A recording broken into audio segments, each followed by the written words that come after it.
Hii tuliotaja ikionyesha kwamba kuna watu wanampenda Yazidi, kuna watu wanamtukuza Yazidi, na kinyume chake kuna watu wanamchukia Yazidi na kumlaani Yazidi. Ambapo pia tukiangalia kwa Imam Hussein, watu wanaompenda ni wengi kwa sababu mtume mwenyewe ndio wa kwanza kumpenda. Husainu minni wa ana min al-Husain, ahabba Allahu man ahabba al-Husain.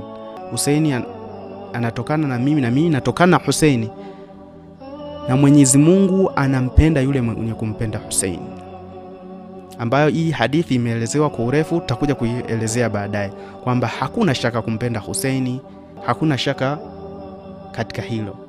Lakini ndio shaka, tatizo linakuja hivi: utawezaje kumpenda Yazidi ambaye ni fasik, ambaye kwa uchache waliosema kwamba katika kipindi chake cha khalifa ndipo alipouliwa Imam Hussein alayhi salam? Utampendaje muuaji wa Imam Hussein? Utampendaje aliyesababisha mauaji ya Imam Hussein?